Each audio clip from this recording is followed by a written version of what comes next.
अपने channel Ajay education classes में आप लोगों का स्वागत करता हूं। आज हम लोग पढ़ेंगे क्लास 10 के मैथ प्रश्नावली नंबर 2 बहुपद। प्रश्नावली नंबर दूसरा क्या है? बहुपद। अब क्लास 10 का एनसीईआरटी मैथ पढ़ेंगे। कौन सा चैप्टर? बहुपद। तो बहुपद क्या होता है बेटा? अगर आ जाए पहला कि बहुपद, तो बहुपद क्या होता है? ऐसा पद जिसमें चर की घात एक पूर्ण संख्या हो। क्या हो? चर की घात एक पूर्ण संख्या हो, वह क्या कहलाएगा? बहुपद कहलाएगा। आया समझ में? जैसा कि कुछ भी आ जाए, क्या आ जाए, जैसे 4x², ये क्या होगा? एक बहुपद होगा, क्योंकि x की घात मतलब चर की घात क्या है? एक पूर्ण संख्या। चर की घात एक पूर्ण संख्या होनी चाहिए। अब चर क्या होती है और अचर क्या होता है, ये भी हमें पता होना चाहिए। चर क्या होता है? जिसका वैल्यू फिक्स ना हो, जिसका मान फिक्स ना हो, जैसे x, y, z, p, q, r, ये सब आ जा रहा है, ये क्या होगा? चर होगा। और अचर क्या होगा? अचर होगा जिसका मान फिक्स हो, जैसे 1, 5, 7, 10, कोई भी नंबर आ रहा है तो क्या कहलाएगा? अचर। जिसका मान फिक्स हो और जिसका मान निकाला जाता है वो क्या कहलाता है? चर। तो चर की घात क्या हो? पूर्ण संख्या हो, तो ये क्या कहलाता है? बहुपद कहलाता है। आज समझ में? बहुपद देखो,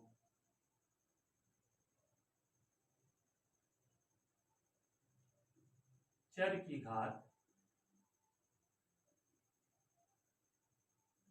पूर्ण संख्या हो, चर की घात क्या हो? पूर्ण संख्या। अब पूर्ण संख्या क्या होता है बेटा? पूर्ण संख्या 0 से अनंत तक आने वाली सभी क्रमागत संख्या क्या कहलाती हैं? पूर्ण संख्या।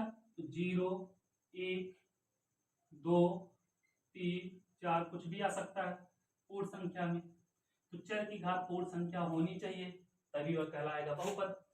अब आगे समझ में, चर की घात क्या हो? पूर्ण संख्या हो, तभी वो क्या कहलाएगा? बहुपद कहलाएगा। आए समझ में? तो इसको मिटाते हैं। अब बहुपद के प्रकार देखते हैं। जैसे क्या होता है, पढ़ते हैं एक पदी बहुपद, दो पदी बहुपद। तो मतलब क्या होता है बेटा? जैसे पहला आ जाए एक पदी बहुपद, तो क्या होगा? जिसमें क्या होगा? बहुपद का पद एक हो, सिर्फ एक पद हो, क्या कहलाएगा? एक पदी बहुपद। जैसे 4x आ गया, या 10x आ गया, या 20x² आ गया। इसमें पद कितने हैं? एक है, तो क्या कहलाएगा? एक पदी बहुपद। ऐसे आ जाता दूसरा द्विपदी बहुपद।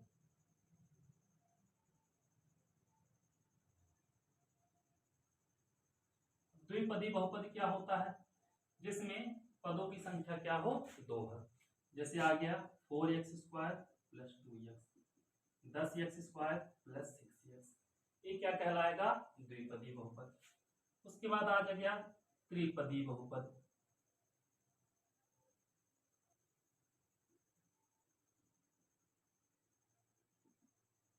क्या आ जाए? त्रिपदी बहुपद आ जाए। क्या होगा? जिसमें पदों की संख्या 3 हो, जैसे 4x³ + 6x² + 7x, या आ जाए 10x³ + 6x² + 8x। इसमें पदों की संख्या देखो 1, 2, 3, तो क्या कहलाएगा? ये त्रिपदी बहुपद। ऐसे चतुर्पदी बहुपद आगे बढ़ते हुए चला जाएगा। आज समझ में नहीं आया? अब आता है बेटा इसमें एक, क्या आता है?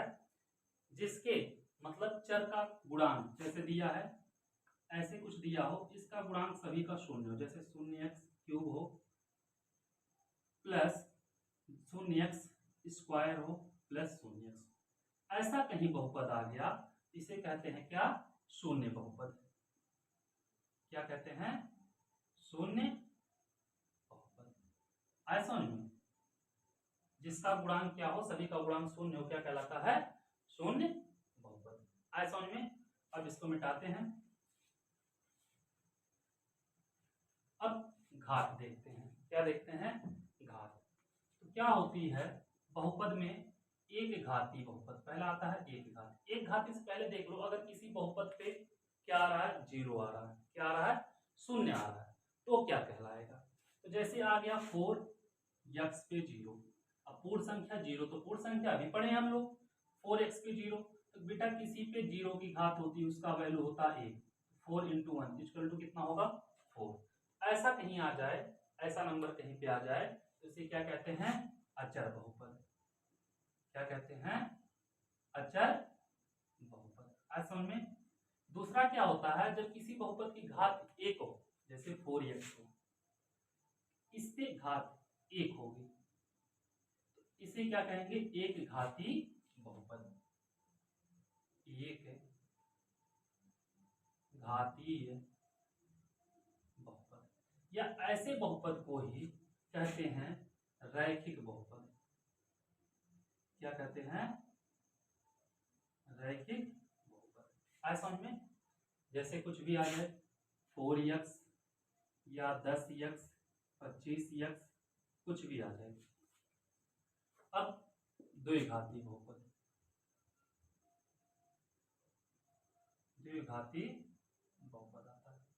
द्विघाती बहुपद क्या होता है जिस बहुपद की अधिकतम घात 2 तो क्या कहलाता है द्विघाती बहुपद। जैसे 4x² + 10x + 6 आ गया। ऐसे कुछ आ जाए जिसमें देखो अधिकतम घात क्या हो 2 हो तो क्या कहलाएगा द्विघाती बहुपद। जैसे 10x² + 6x + 4 अधिकतम घात कितना है 2 है तो क्या कहलाएगा द्विघाती बहुपद। आ सकता है बेटा त्रिघाती बहुपद। अब जिस बहुपद में अधिकतम घात क्या हो 3 हो, अधिकतम घात क्या हो 3 हो, क्या कहलाएगा त्रिघाती बहुपद। जैसे 4x³ + 6x² + 4x + 10 ऐसा कुछ आ गया, ये कहलाएगा त्रिघाती बहुपद। ऐसे चतुर्थघाती बहुपद आगे पढ़ते हुए आप लोग चले जाएंगे। समझ में आ गया होगा। अब इसको मिटाते हैं। इसके बाद देखते हैं बेटा बहुपद की घात। तो बहुपद की मैक्सिमम जो घात होती है उसे क्या कहते हैं बहुपद की घात। बहुपद की घात क्या होता है बहुपद की अधिकतम घात को ही बहुपद की घात कहते हैं। जैसे आ गया 4x³ + 6x। अब इसमें बहुपद की घात पूछे तो घात सबसे बड़ी घात इस दोनों में कौन है, इस पे 1 है इस पे 3 है तो बहुपद की घात कितनी होगी 3 होगी। आ गया बेटा 10x पे 10 + 4x पे 6 + 10। अब पूछ रहे बहुपद की घात बताओ। अधिकतम घात क्या है 10 है तो बहुपद की घात कितनी होगी 10 होगी। आगे समझ में कोई दिक्कत। अब इसमें पढ़ेंगे आगे हम देखते हैं क्या शून्य निकालना पूछता है, बहुपद का पूछता है, बहुपद का गुणनफल पूछता है, ये सब हम पढ़ेंगे। अब ये तो हमारा बेसिक था, एक पदी बहुपद द्विपदी बहुपद और क्या रैखिक बहुपद, एक घाती बहुपद, द्विघाती बहुपद, त्रिघाती बहुपद, ये सब हमारा क्या था बेसिक था। आए समझ में। अब बेटा शून्य निकालना और जैसे आगे पढ़ेंगे बहुपदों का जोड़, बहुपदों का मतलब योग क्या होता है, बहुपदों का गुणनफल क्या होता है, ये सब। चलो देखो एग्जांपल देखते हैं। पहला नीचे दिए गए आकृति 2.9 में ग्राफों को देखिए। प्रत्येक आकृति y = px जहां px एक बहुपद है।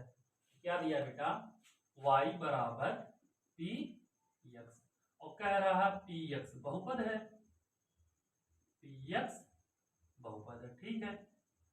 आगे क्या कह रहा है का ग्राफ है बहुपद है का ग्राफों से प्रत्येक के लिए px के शून्य की संख्या ज्ञात कीजिए। तो पहला क्या दिया है इसमें एक खड़ी लाइन खींचा है y अक्ष, एक x अक्ष खींचा है। अब ये हमारा हो जाएगा x अक्ष, ये हमारा हो जाएगा y अक्ष। इसमें एक रेखा ऐसे करके ऐसे गया। अब इसमें पूछा है कि बहुपद का शून्य, बहुपद के क्या निकालना है शून्यकों की संख्या। अब शून्य की संख्या बेटा शून्य की संख्या जब निकालेंगे तो यह रेखा x अक्ष को जितनी बार काटेगी वही क्या होगा बहुपद की शून्य होगा। अब देखो x अक्ष को यह रेखा एक ही बार यहीं पे सिर्फ काटी है तो बहुपद का शून्य कितना होगा इसमें 1 होगा। आए समझ में। एग्जाम्पल नंबर पहले का पहला चित्र है, उसका शून्यकों की संख्या क्या होगी, 1 होगा। अब मिटाते हैं, तुम लोगों को बताएंगे दूसरा। दूसरा क्या दिया है, कुछ इस प्रकार आकृति दिया है, एक वाई अक्ष खींचा है और एक एक्स अक्ष खींचा है। कुछ इस प्रकार आकृति दिया है, ये हमारा एक्स अक्ष होगा, ये वाई अक्ष होगा। अब पूछा है इसमें क्या, शून्यकों की संख्या। अब एक्स अक्ष पे जितनी बार काटेगा उतना शून्यक होगा, 1 और 2, 2 बार एक्स अक्ष को रेखा काटी है तो शून्य कितना होगा, 2 होगा। आया समझ में, आया कि नहीं आया, आराम से आ जाएगा। देखो एक बार यहाँ पे काटा, एक बार यहाँ पे। इसको मिटाते हैं, देखेंगे तीसरा ग्राफ। तीसरा कैसे बनाया है, तीसरा एक वाई अक्ष इसमें भी सब में रहेगा, एक एक्स अक्ष, ये एक्स अक्ष हो गया, ये वाई अक्ष। इसमें रेखा कुछ इस प्रकार गई है, ऐसे निकल के ऐसे चली गई है। अब ऐसे गई है, अब इसमें पूछा है शून्यकों की संख्या। अब देखो एक्स अक्ष को कितना है, एक बार यहाँ पे, एक बार यहाँ पे, एक बार यहाँ पे, 3 बार काट रहा है। शून्यकों की संख्या कितनी होगी, शून्यकों की संख्या लिख देना, कितनी होगी, 3 होगी। आया समझ में। चलो इसको मिटाते हैं। अब 3 हो गया, एग्जाम्पल में कितना, 3 और बचा है। 3 क्या करना आप लोग, एग्जाम्पल का कर लेना और प्रश्नावली 2.1 आप लोग खुद से कर लेना। उसमें देखना है रेखा एक्स अक्षों को कितनी बार कितनी जगह पे काटी है। आया समझ में। इसी प्रकार हमारा बहुपद का पहला चैप्टर, पहला एग्जाम्पल और प्रश्नावली 2.1 दोनों क्या हो जाएगा, खत्म हो जाएगा। अब अगले चैप्टर, अगली वीडियो में हम आएंगे क्या, प्रश्नावली 2.2 का उदाहरण और चैप्टर लेके। आप लोग चैनल को जितना हो सके उतना शेयर करिए और सब्सक्राइब कराइए, और हम डेली एक चैप्टर अपलोड